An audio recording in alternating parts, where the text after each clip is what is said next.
And tonight's screening is in partnership with Black Film Space, which is a nonprofit with a mission to give the voice of Black filmmakers across the diaspora a highlight in their career. So thank you for joining us. Thank you for having me here, and thank you all for coming out and for staying. So let's start with your role in the film as a director, from conception to post-production. Sure, just like the journey of it.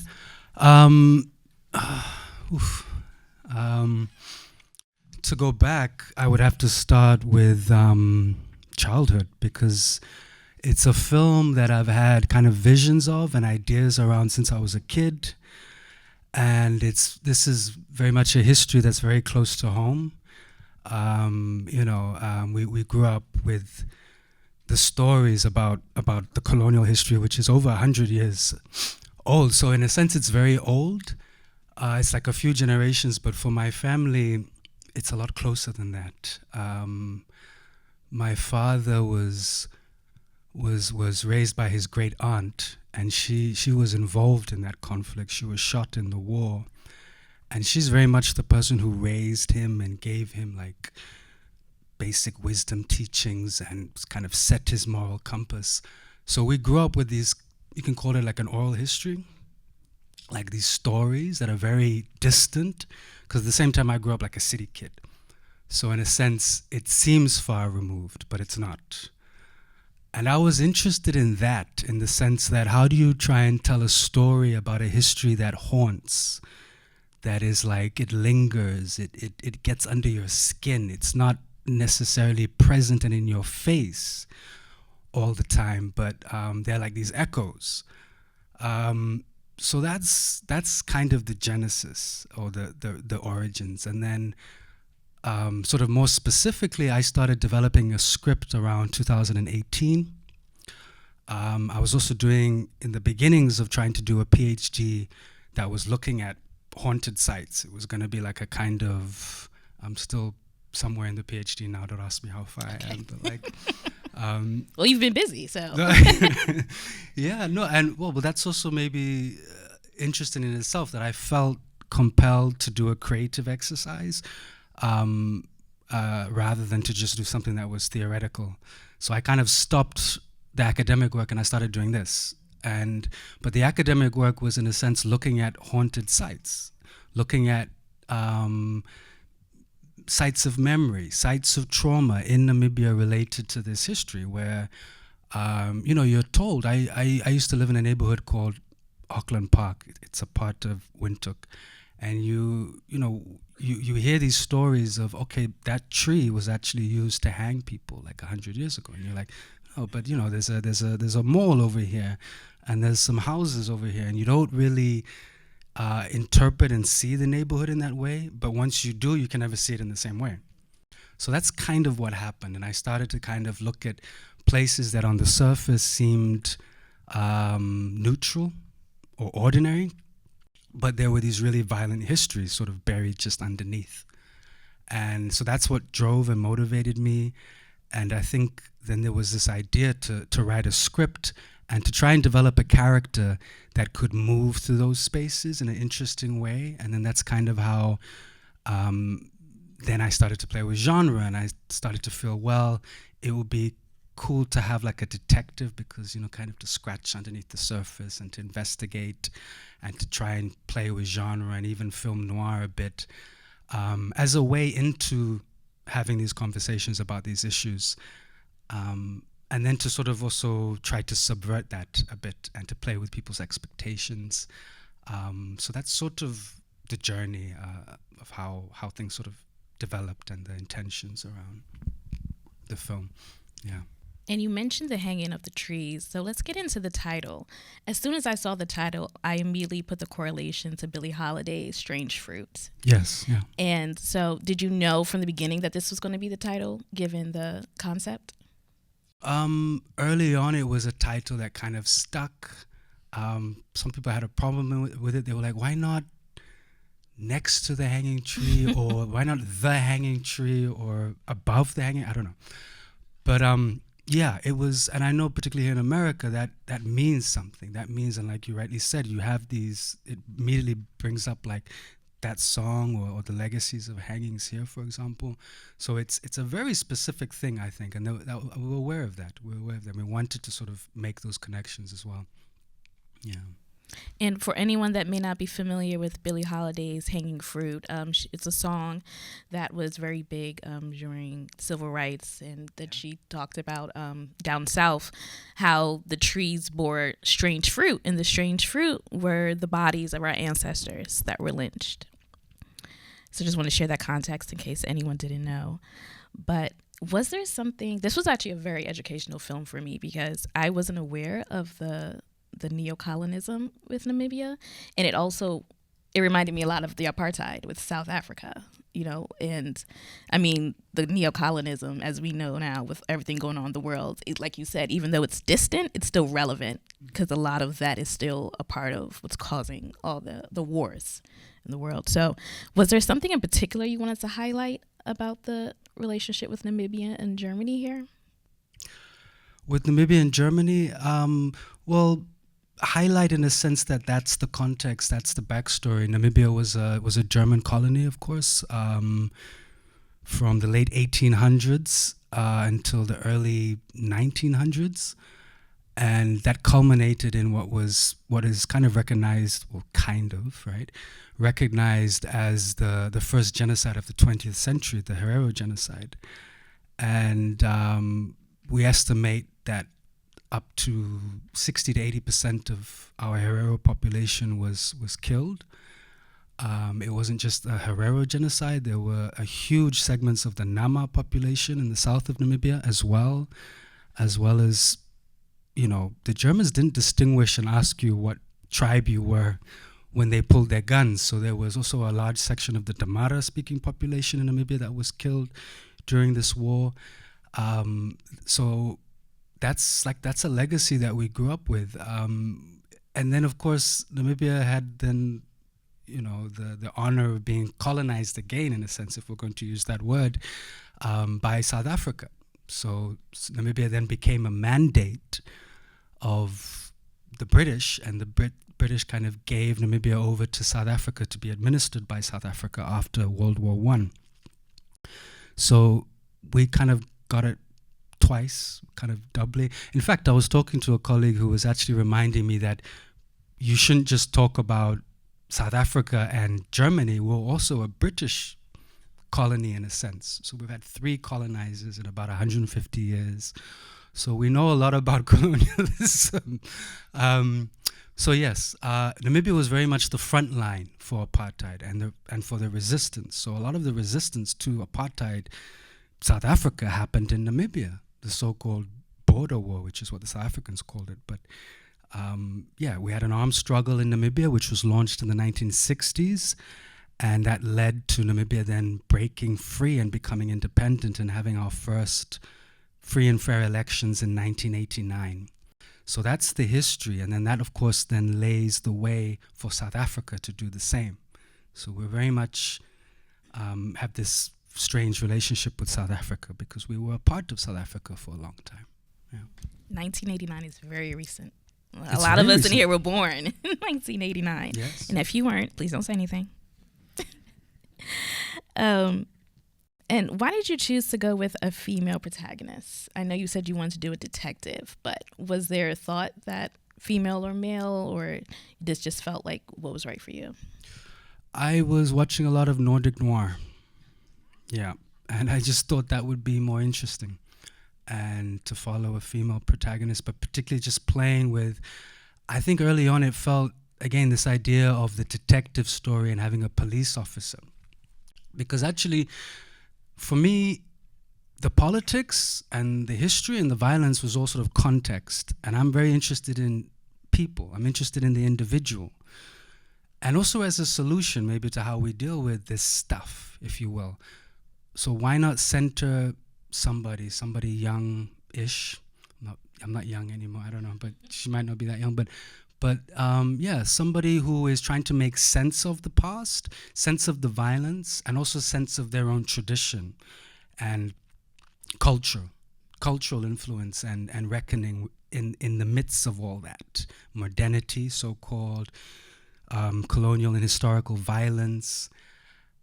So the moment that I felt, who is our avatar, right? Who is going to be our person that we want to kind of represent us and follow, and that we can then follow into the past and into reckoning with all this stuff. The moment it felt true to make that character a cop or a detective, then of course I was researching Nordic noir and was just enjoying watching a lot of that stuff. And then that's how the idea then, okay, well, why not a woman? And that could be interesting, and we could, yeah. So that's kind of how that came together. I don't know if it was intentional, but I felt like a kind of the African woman against the European men, and even with the antagonist, how she was so upset that they were born children and she couldn't. And it kind of reminded me of like back in slavery when the slave master would sleep with the slaves and the wife was jealous. And I don't know if that was your intent, but that's what I got from having a female protagonist. Okay, no, interesting. I also wanted to, well, yeah, I think it might have been a bit, I don't want to say maybe boring to have just sort of just two men to have, for example, a black man and a white man kind of going to war with each other. I wanted to be a bit more, invert things a bit more than that, or at least present things in a much more sort of complicated or complex way. I also really wanted to explore mysticism, which I'm very interested in, and try and present Herero mysticism, which is part of my culture. And so a lot of the film techniques are deliberately used to draw that out. And then I like the idea of this tension between not a political white person or German person and politically a black person or character, but rather the more sort of esoteric things that are driving them. So sorry, I almost forgot her name. Ava Fisher, right? The antagonist is, and she says it, right? That she's playing with these spiritual forces. She's planting herself in the position of, it's not a colonization around just land, but of spirit, or of taking this role.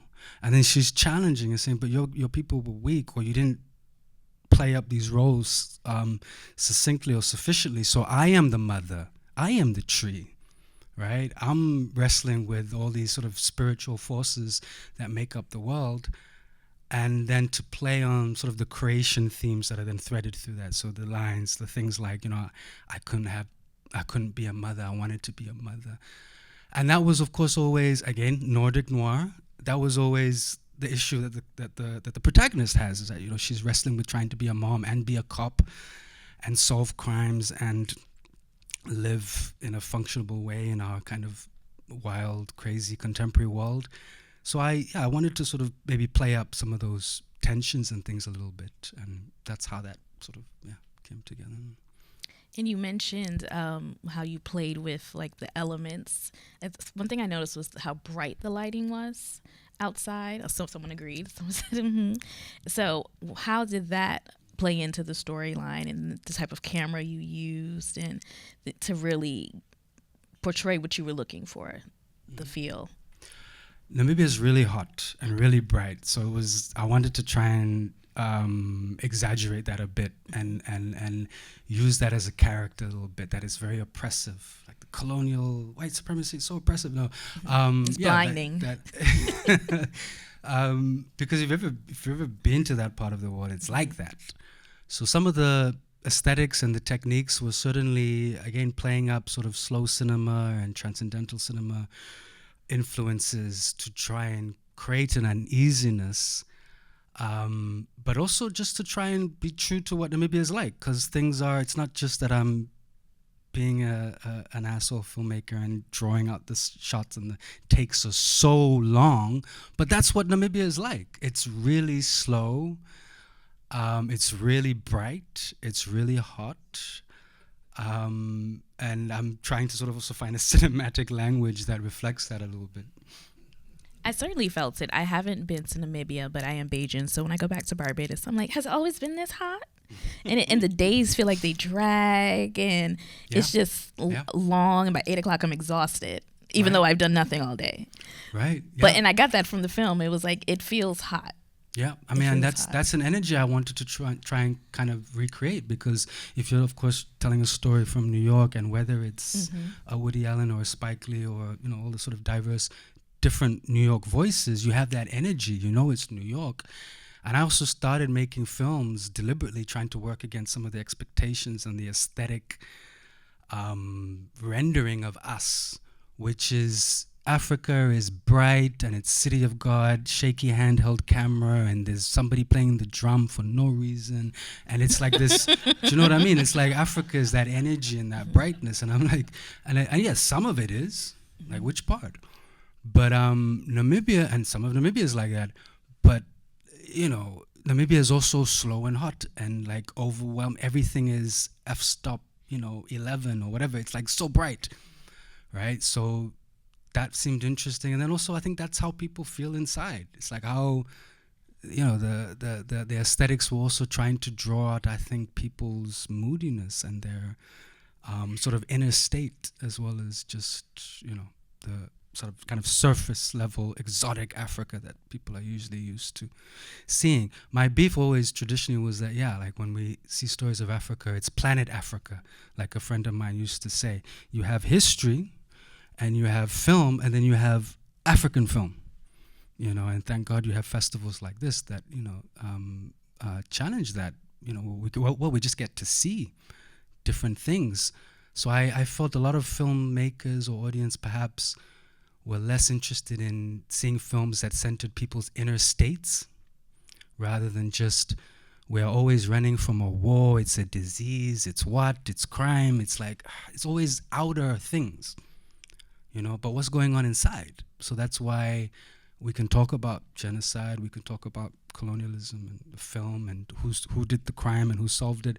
But I just wanted to center one person, Christina, in this story, and what she's wrestling with, and try and use that as our kind of main focus. And even the stories we've heard before, the disease and the crime, where did that all come from? What's the part, neocolonialism? Well, some of it, yeah. Yeah. And so how did your cast and crew react to this, and how did you get them in the zone for this type of story? Ooh, it's a good question. Um, I'm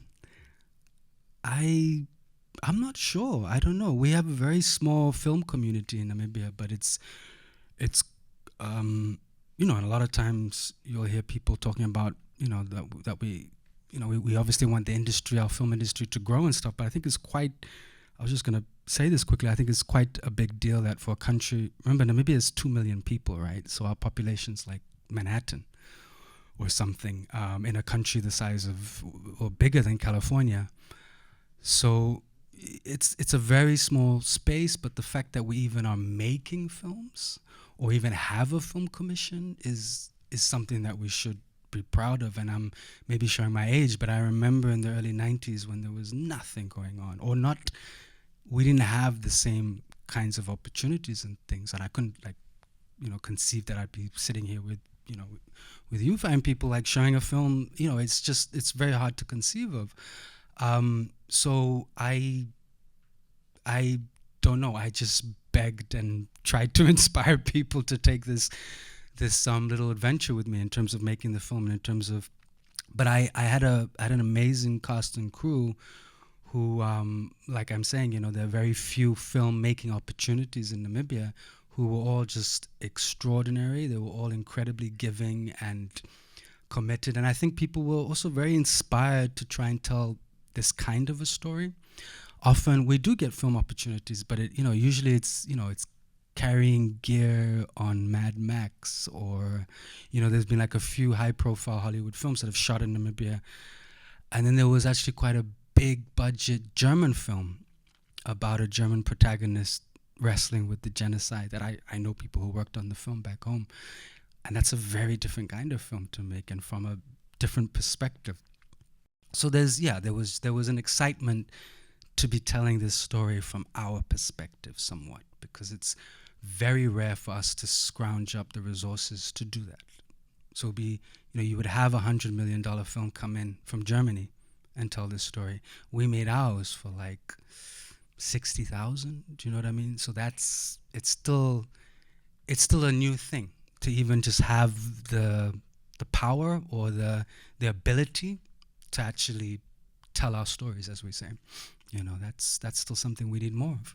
Yeah, it's important for us to take control of our own narrative. Yeah. Yeah. So what next do you see for the film? What would you like to go with it? What would you like to make next? We're gonna try and show the film as far and wide as we can. We've been very blessed to have a lot of festival opportunities. The next showing is going to be in Tarifa, the African Film Festival in Tarifa in Spain, in a couple of weeks. I'm trying to do a TV series now about Namibia's colonial history, in the spirit of like a HBO kind of, a Deadwood, The Wire. It's like my Boardwalk Empire. Those are like my favorite shows where it becomes more like a sociological study of a time or of a society or of a place, right? So the next thing I'm doing is something called The Man with the Crooked Arm, which is about Yonker Africana. Again, history. And I want to be a historian. Hopefully I'll finish that PhD next couple of years. But I'm obsessed with looking at history and finding fresh and alternative ways to wrestle with it, and using film or hopefully watch a space, TV, to do that. So that's the idea. I love that. And you talked about a historian. Is there anything new that you learned in search of or researching for this film?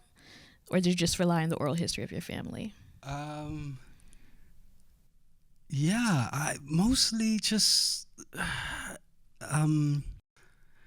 I've always been drawn to trying to understand how people... it might seem cliche, right? But how people get through, right? How do people survive genocide?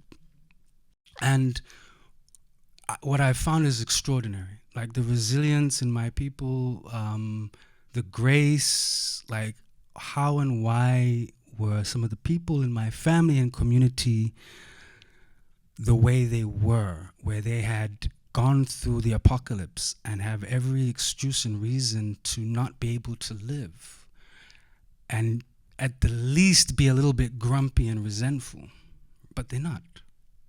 That wasn't the way I was raised, not my father's family values, and on my mother's side as well. I've never seen that. There's this ability to rise above, and I don't know, I grew up, I was very angry when I was younger. So I've always been trying to understand that and make sense of it.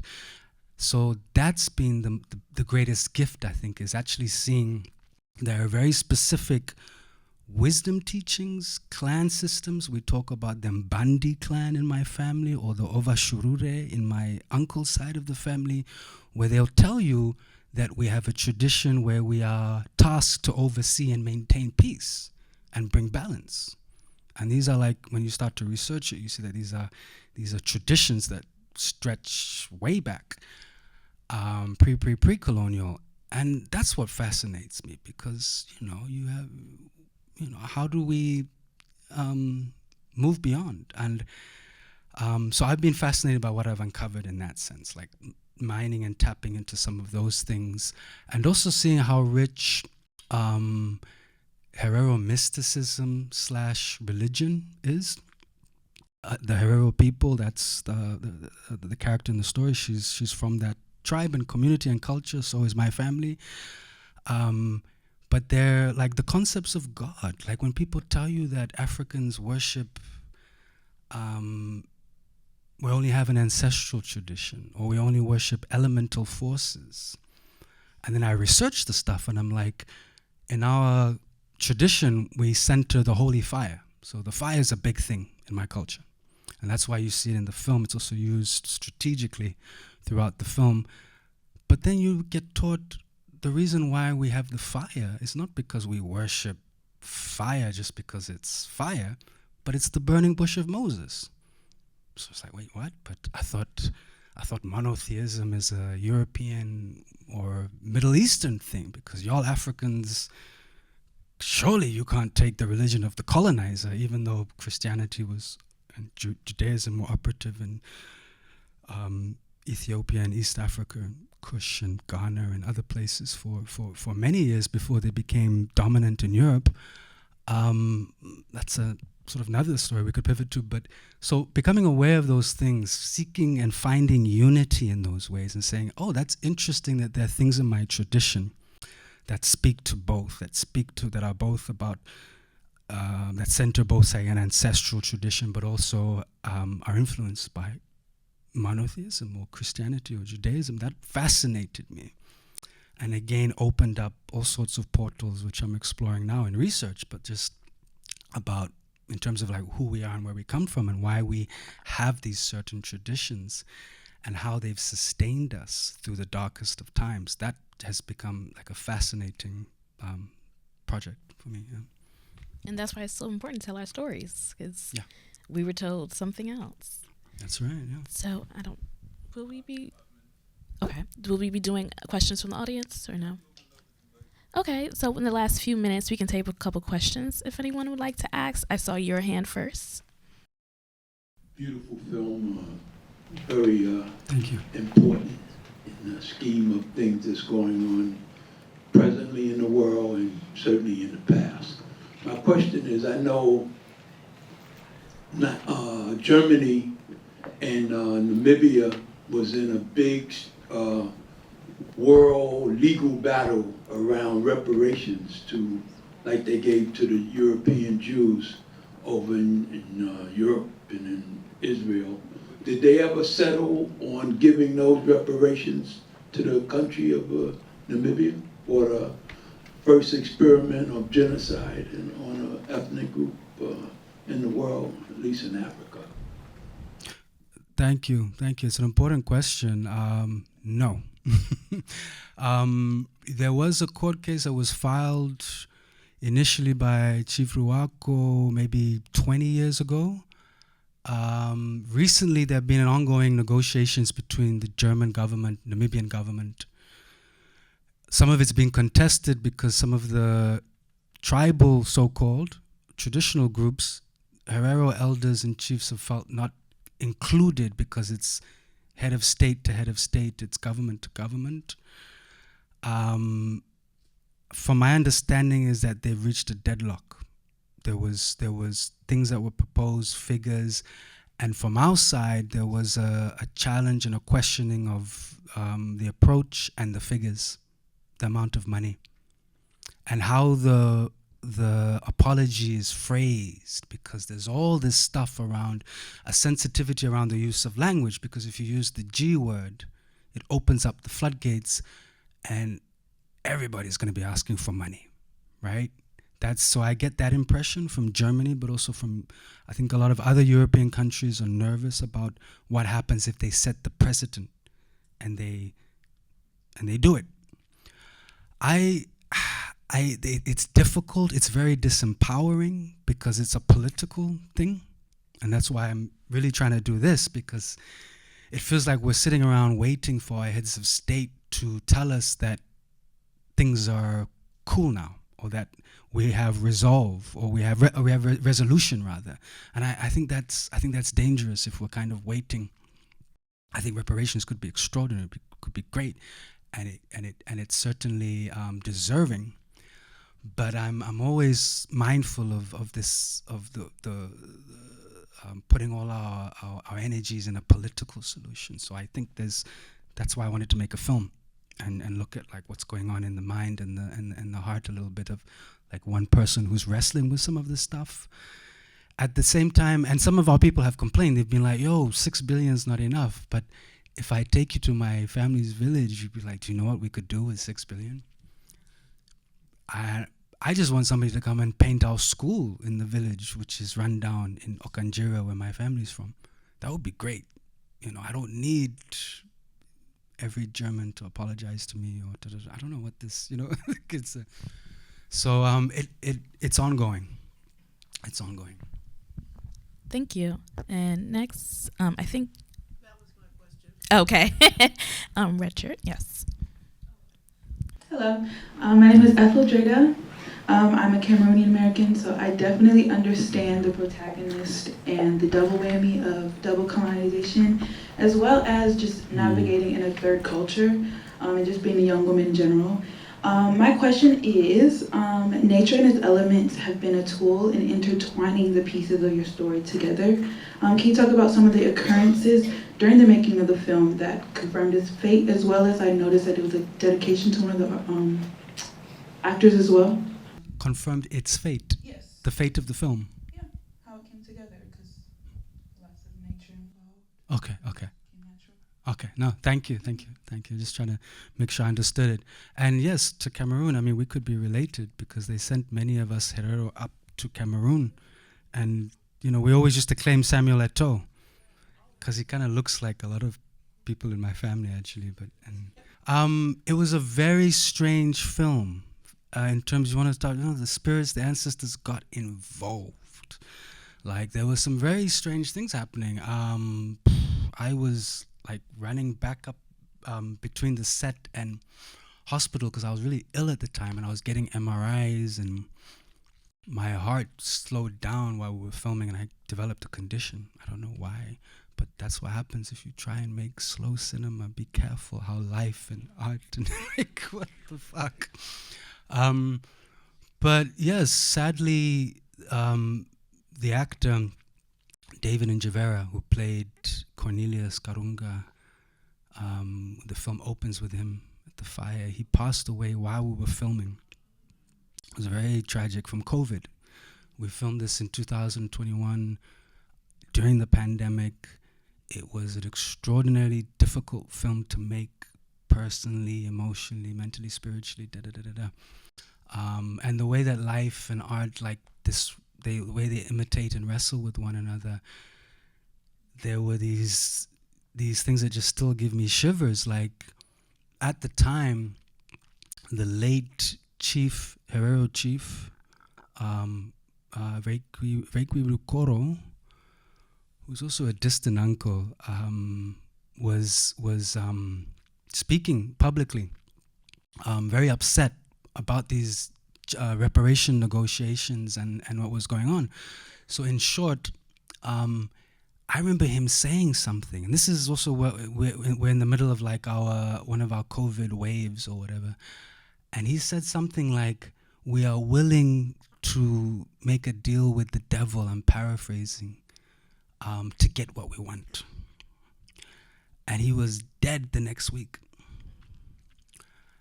And I took that line, I was so haunted by it, because I was like, yes, there's that anger, there's that rage, we know, because we've been living with it for over 100 years, right? And just being mindful, like, what do you mean you can't be angry? Of course we're angry and we want to rage, but the use of those words and the way he spoke, I mean, I don't know that, we're reading into things, but it was intense. And then to see him leave us in that way, it was the whole thing was very disturbing. I gave our actor that line. He already had lines like that. But because there was that stuff happening in real life, because there were these ongoing reparations, discussions, and all these tensions and things, and our character embodies some of that spirit. And then to have him leave us in the way that he left us, playing that role, and we are playing with these things. And then you realize, oh my God, we're not really playing with this stuff. Like, it's real. Like, something's going on here. I don't know, and I'm trying to write about it now and make sense of it. Because there are things one can read into, and I think we've had, maybe a bit more distance now, but I can't make sense. So when we talk about fate and nature, that's where my mind went first, was like, yes, there were many strange things that occurred during the filming and making of this film that I can't quite explain. And yeah. All right, well, thank you all for joining us, and please give another round of applause. Okay, thank you. And thank you to African Film Festival for hosting us in this amazing festival this year.